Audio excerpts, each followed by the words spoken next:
Okay, what's going on, guys? Welcome back to another video. Today's video here for the Apothecary Diaries Season 1, Episode 24, or the finale of Season 1.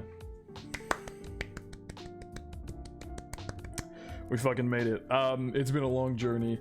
24 episodes. I can't even say it's been a long journey. I finished this faster than, you know, a 12-episode anime could air. I started this, like, after a week after the season had already started, and I have finished it about 8 weeks into the season. So, I finished this pretty damn quickly, all things considered, and so I'm super ready to hop into Season 2 once we get done here.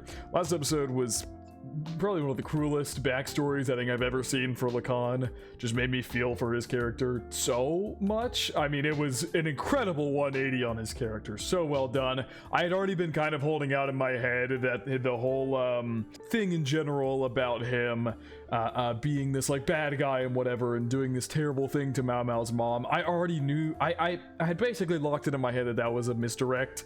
And lo and behold, we get the backstory last episode, and oh my god, is it so much more worse than I could have ever imagined. But not for Lacan being a bad guy, but for Lacan actually being a pretty stand-up dude, all things considered. It was fucking awful.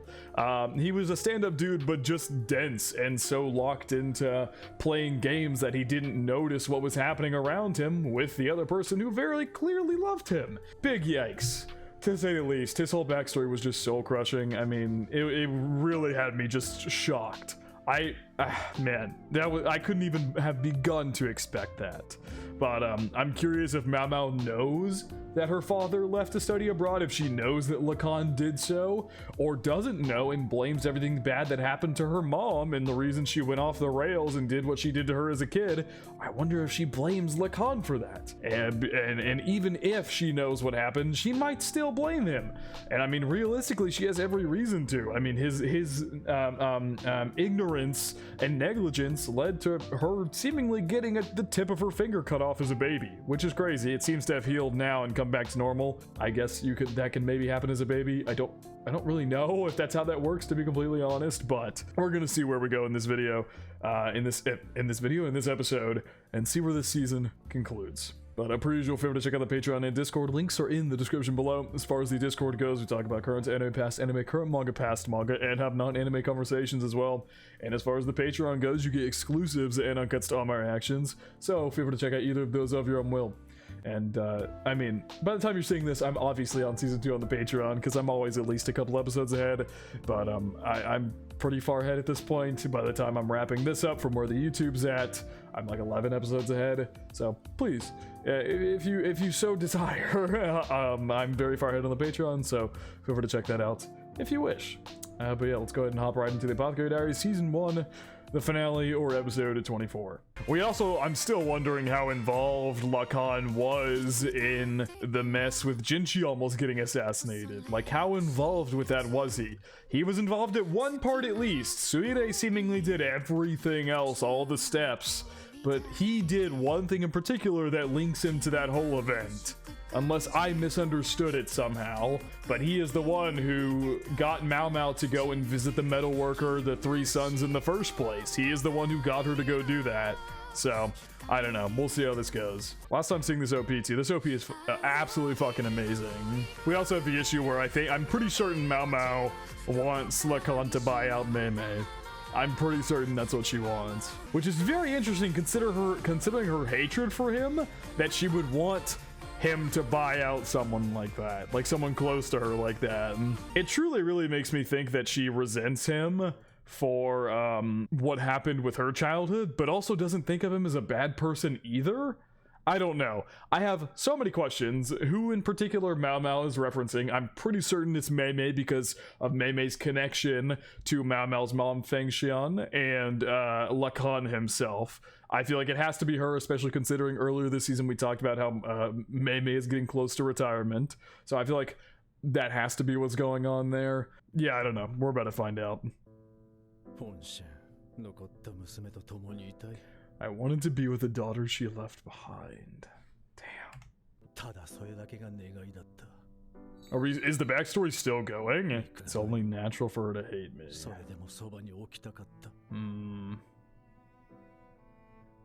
Pinky seems to be okay there. Think about Jinchi. Yeah. He seems very overprotective of Mao Mao. More than a few thousand silver. Holy shit, how much money does this guy have now? I'll let you have your pick. Then again, Mao Mao said she didn't care which one he picked, but I feel like he has to. I'm curious. Oh my god, yep, Mei Mei at the front there. Still just her face as a go thing. A go, token. Whatever they're called. I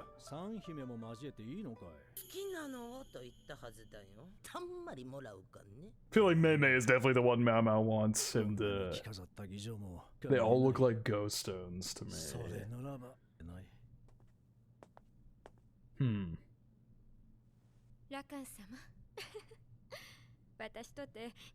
I do a bride in my work as a courtesan.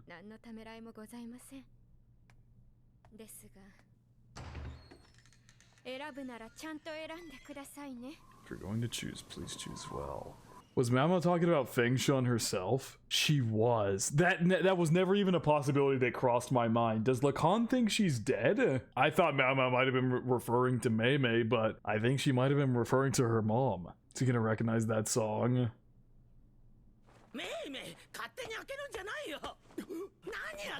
Oh! Holy shit! Oh! That sounded like glass. What was that? Was that his monocle? Yeah, that was his monocle. Oh my god. So it seems like the granny here has kept Feng Shun hidden from him. I'm sorry, I'm probably butchering that. It's function, I think, whatever. Seemingly, the granny has kept her hidden from him all this time. So he didn't even know she was alive, seemingly. And at the beginning, let's go back to what he said at the very beginning of this episode. I wanted to be with the daughter she left behind. He really thinks she died. He wholeheartedly thinks she died, or was sold off, or something. That's totally what he thinks. But the reveal here that Mei Mei just showed him that she's alive. Wow, okay, so interesting. Is this Mao Mao? Oh my god. I think I might finally understand what Mao Mao was trying to do. I'm gonna go back to last episode real quick. Or maybe it was the episode, it might have been episode 22, where she said I can, let's see, back to 22. Let's catch that nasty creep off guard. Yeah, and then, do I remember her saying something else? Maybe not. Either way, the bottom line is, I think this line here very clearly indicates what she had planned to do was get Lacan to go buy out somebody, have Mei Mei show him that her mom is still alive, and then like make it like a slap to the face to him because she totally thinks that he abandoned her mom. She totally thinks that. And so she thinks showing him that she's still alive and asking him to buy her out is like the worst thing she could do to him. But little does she know that he fucking loved her like that. Oh, that's crazy. Okay, I think I get it now. I might be proven wrong, but I believe I understand. And so this is horribly backfiring because Mao Mao wanted it to be like a slap in the face to him, like she won, like you have to go see the person that you used and abandoned. That's what Mao Mao's probably thinking here, when in reality it's like he gets to see his long lost lover that's been hidden from him, that he thought fucking died. At least seemingly thought she died. Literally shattered his monocle. Retains its beauty even when withered. If that was supposed to be a message. Oh my god. This is. And so that withered rose that she gave him was supposed to be a message, like, oh my. But now, okay. So they're probably gonna reveal it here in a minute, and I apologize for ruining the moment. But it is, I'm torn between whether Mao Mao knows that he didn't abandon her on purpose, or does and thinks this is a way to get back at him, to show him that she's still alive. Like the woman like I said earlier, the woman you used is still alive or something like that. And she's like forcefully, because he lost the bet, making him buy her out. My god.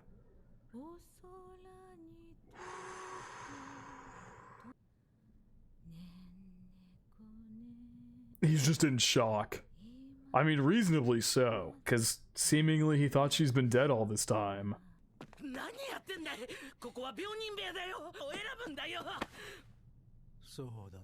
Is he gonna pick her?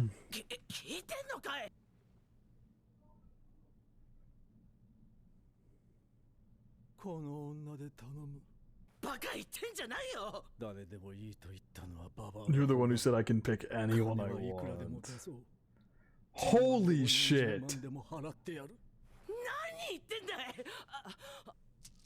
Is he pulling out like go pieces or something? Yep, that's her. Yeah, so she has a missing finger there that she cut off. God damn. But when Mao Mao was last in here, several episodes ago, hiding from Lacan, she was like doing pieces of go on her bed by herself. God damn, that illness really has like wrecked her. Ooh, they did the visual where she has no illness or anything. Whoa.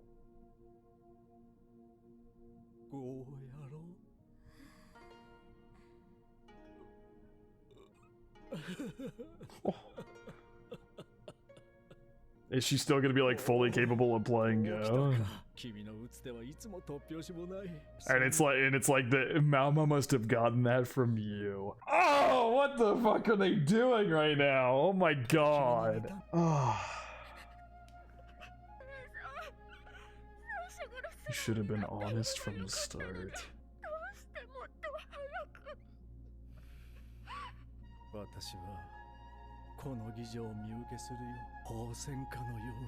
Beautiful as a balsam flower.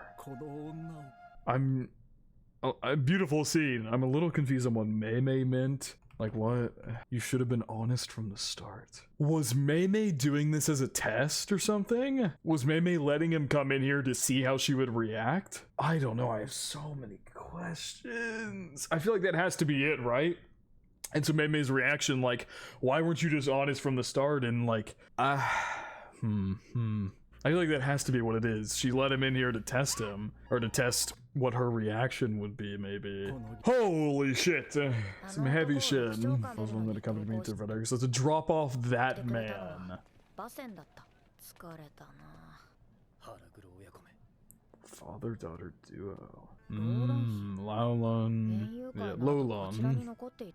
And her father. Quit bad-mouthing high-ranked officials in public.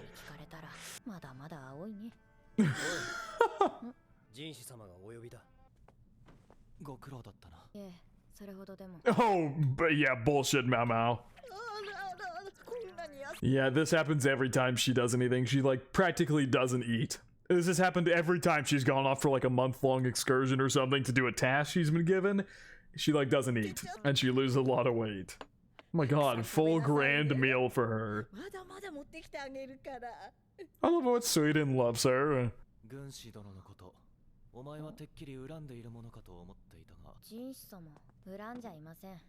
It's not that I ate him.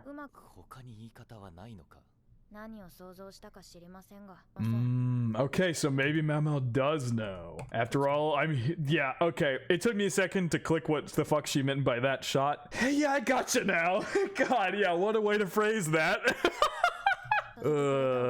Not sure how you imagined it, but yeah. Yeah. There's drugs to prevent or abort pregnancies. So yeah, she did it on purpose so that my guess is she did it on purpose so her current deal would fall out, she would drop in value, and then he could buy her. But then he left for 3 years, not thinking of what she wanted him to do. I think I just put together more pieces of the puzzle that I had not done before. She got pregnant with him because she wanted her value to drop, so then he would buy her out, and then I get it now. I get it. Perhaps he was the one who was tricked. Make a good estimate of when one is most likely to be This is why she lost her mind when things didn't work out. Because she thought that he would. Damn, that's crazy. So she timed it to when she was almost certain to get pregnant, had sex with him, got pregnant, thought, okay, my value now that I'm pregnant is going to drop, and he'll be able to buy me out easy. And then she could go be happily ever after with him. That's what she wanted, clearly. But it didn't work out, because he left for 6 months. In that 6 months became 3 years after that. Oh man, and Lacan never realized what her game was until it was too late. Oh, that is gonna irk me how painful that is. Fuck. She was willing to hurt herself. Yeah, she cut off her finger. She sent the baby's, yep, she cut off Mao Mao's finger. Oh.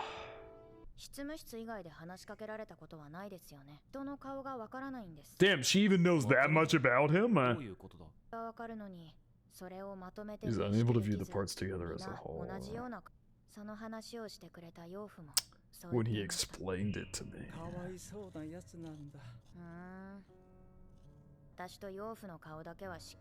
He's able to discern my face and my adopted father's.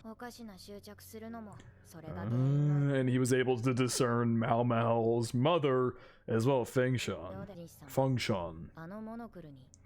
That monocled face came at you and told you, call me Papa. How would you react? I'd be tempted to shatter that monocle, damn.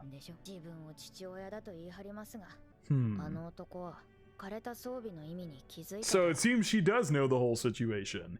That her mom got pregnant of her own will because she loved him, and that he is her father, but because he showed up out of nowhere after she'd already been born for a while, it just felt weird. It's fine if he didn't. Then what the fuck was that face in episode 18, Mao Mao? What was that? What was that? You jump scared me for no fucking reason? Yeah. Still have a lot to learn. He had the feeling something was going to happen. Here we go. And collect evidence to make predictions like I do. He goes off gut feelings to sense when something's not right, and he's rarely wrong. To actually do anything himself. Wait! So did he know Suire was making moves and stuff in the background? And that's why he sent Mao Mao to go to the Three Sons and get them back together? That's why he did that? Was so that she could get a clue that what they were making, there was something wrong with it. That's why he did that. But I guess he didn't get the full picture, and that's why he was so shocked whenever they walked out of there, because she almost fucking died. And that's why he helped her in the first place, like telling that guard to like let her through, was because he knew something was gonna happen. I might have had the resurrection drug in my hands right now. So apparently Suire, we still don't know why she wants that, but they said they handled the Suire situation privately several episodes ago, so I'm assuming she's just dead? I know this is just jealousy. Damn. He will never become your ally, but you shouldn't make him your enemy if possible. No father, what? Gaoxun would understand that because he's a father himself. He said he's a grandfather at this point, actually. Okay, so she doesn't like absolutely hate his guts, but she dislikes him. But like, is that... the only reasoning is because he showed up kind of out of nowhere and started trying to act like her father? That's the only reason? Then what the fuck was the face in episode 18 for? That doesn't make any... I might be misunderstanding it, but that doesn't make any sense to me now. That face was like pure disgust and hatred. But she seemingly knows everything that went down and knows that he's not a bad guy. I don't know, man. Maybe I'm getting details mixed up here. Describing who bought out who. You have to dance for me. Did he... Is that supposed to mean... so that means he ended up buying Mei Mei out too, maybe? He bought out both of them? Describing who bought out who. And a beautiful shawl. Because she said when I get bought out, you have to dance for me, and Mao Mao danced. So one could assume that he bought out both of them. The courtesan, kinder than anyone else. This is her dress she wears in the OP. Damn. She got dressed up, did makeup, everything.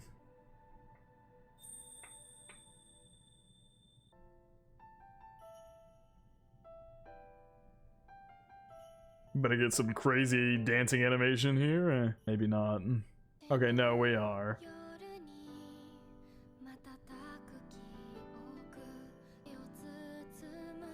Damn, this is really clean animation. Looks like it's hand animation drawn over CG, I think.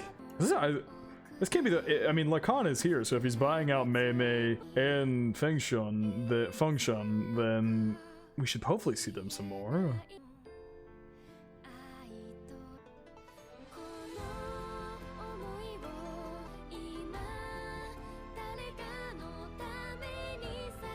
Damn. Gorgeous insert song here. Wish they would subtitle it, but you know, Crunchyroll never fucking does that, so.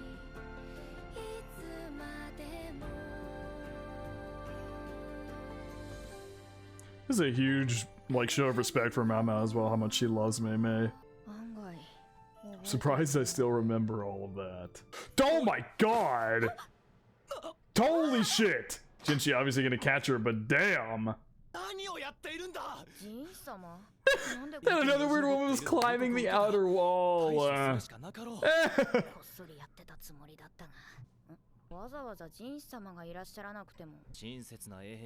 Recognized your face and came directly to me, huh?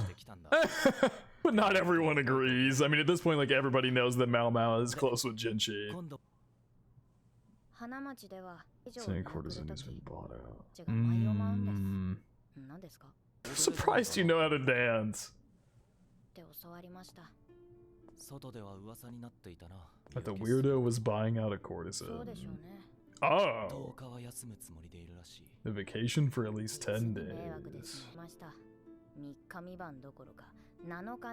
Whole 7 days and 7 nights for a banquet? How much he spent on the courtesan. Assume it's no normal courtesan. The actual courtesan being bought out is never seen in public. Oh, they got her all dressed up. So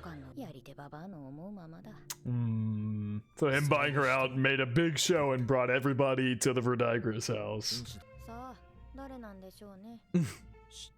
So he didn't buy out Mei Mei as well. I misunderstood earlier.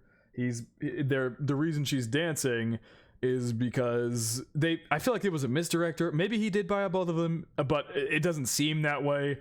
I feel like it was a misdirect in the fact that Mei Mei said, "Whenever I get bought out, dance for me." But I think she was dancing for her mom getting bought out. Right? I don't. That's the only thing that makes sense here, because it didn't look. They had her mom dressed up and everything, not Mei Mei. So it seems very much to me like she was dancing for her mom, which is confusing to show a flashback because they didn't say who Lacan was buying out. Obviously we knew it was her mom, but then it showed a flashback of Mei Mei being like, "Dance for me whenever I get bought out," and so then that confused me. Anyway, that's besides the point. They're clearly celebrating for Feng Shun being bought out.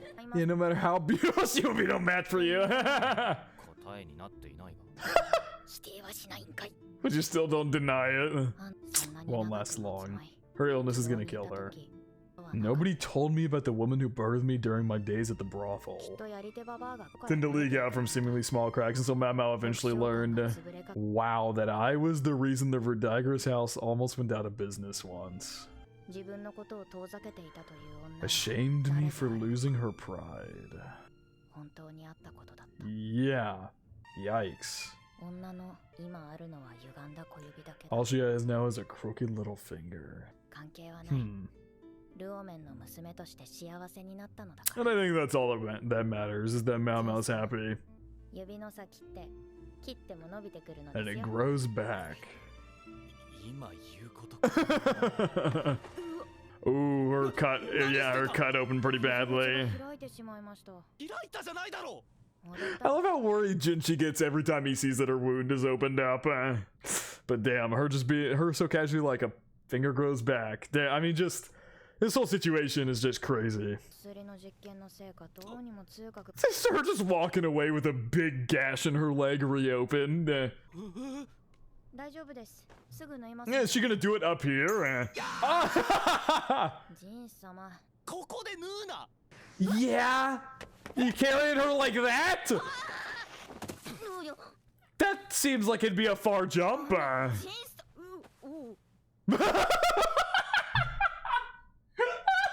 Ooh, whoa. It brought into the princess carry now.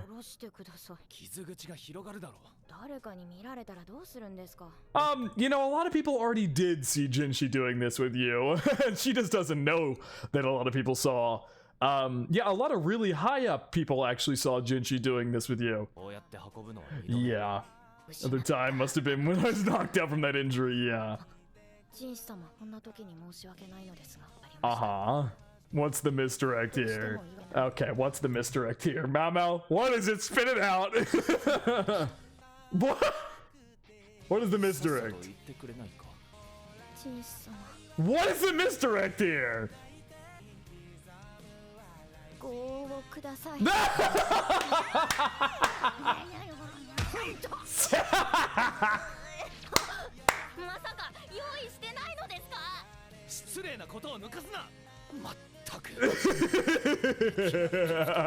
Headbutting me out of nowhere. Fucking knew she liked it when he's like that better.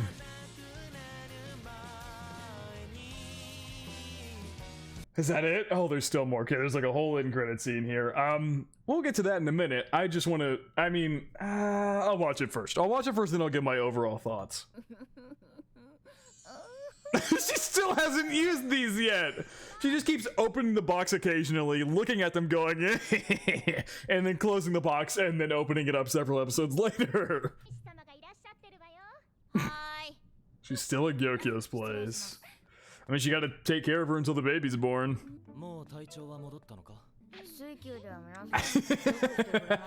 Everybody probably force-fed her to get her back up on weight again because she lost a bunch of weight.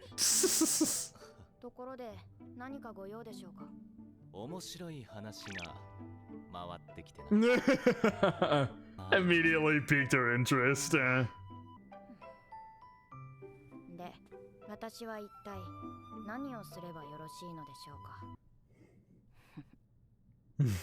That's oh, is that it? Oh, there's still more. Apparently, what I read from comments is that this season adapts volumes 1 and 2 of the light novel series. I don't know how big the light novels are, but like, that's like unheard of. Mushoku Tensei adapts 3 volumes per core, 3 to 4 volumes per core. This did 1. That's crazy. That's like unheard of how little they're adapting. I don't know how many volumes of the light novel there. Let's look it up. Let's actually look it up.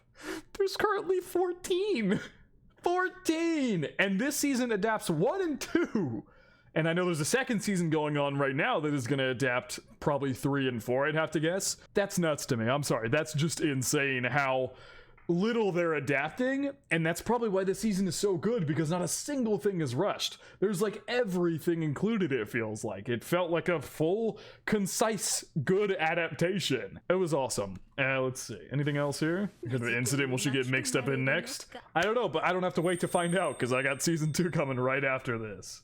Okay, yeah, I think that's it. Yeah, it's just the logo for the last like 5 seconds. Okay, what a whirlwind of the last 3 episodes, but in the best way possible. I do still have some questions here and there, but I think I get the overall overarching story here of Lacan and Mao Mao's upbringing. So, started with Lacan meeting Fangshun.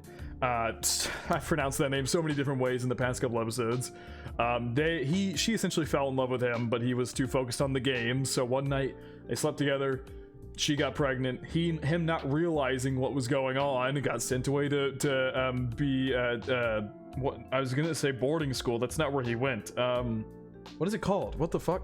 Sorry, I'm blanking on words right now, but that's not the important part. He was sent away for what he said was gonna be 6 months, but he didn't come back for 3 years. So during that time, because she had gotten pregnant, her value dropped to 0, and there was probably a whole scandal within the Verdigris house that almost sent them out of business, and so then she had to start sleeping with people to meet end and stay there, and so that eventually led to her having birth, and then after birth with Mao Mao, she contracted syphilis and all the above, and it drove her insane that what she had been trying to do didn't work out with Lacan. But seemingly my theory is that she wanted him to, once her value went down, buy her out. That seemingly was the easiest explanation for what was going on.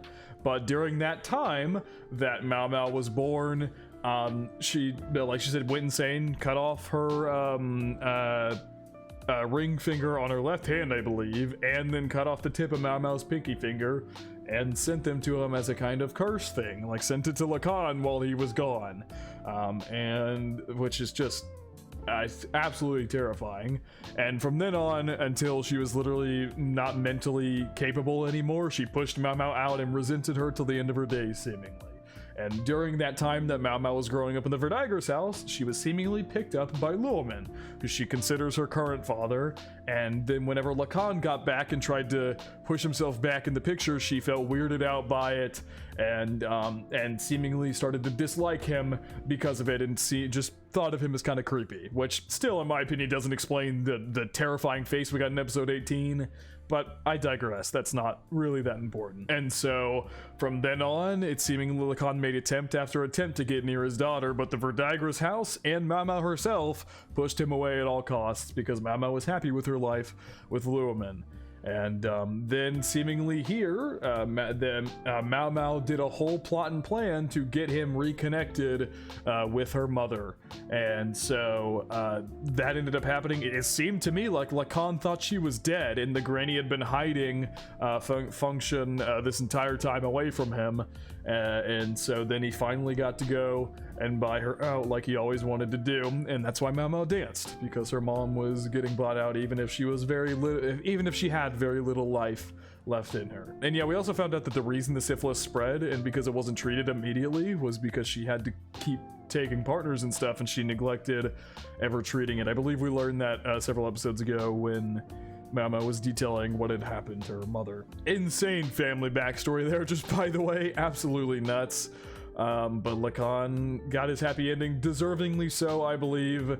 Because it's just so tragic that he got sent away by his family, despite the fact that she so clearly was in love with him and literally got pregnant to cut off her other deal so that he could possibly buy her out because she knew he didn't have enough money to afford to do so. I mean, just an absolute tragic story for both of them, truly.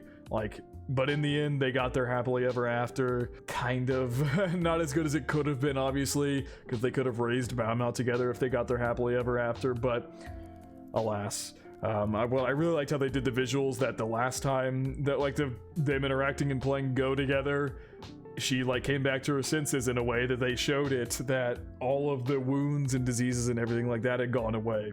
And seemingly Mei Mei had gone against the old lady's wishes and let him go see her to kind of do a test on what Feng Shan's feelings were for him.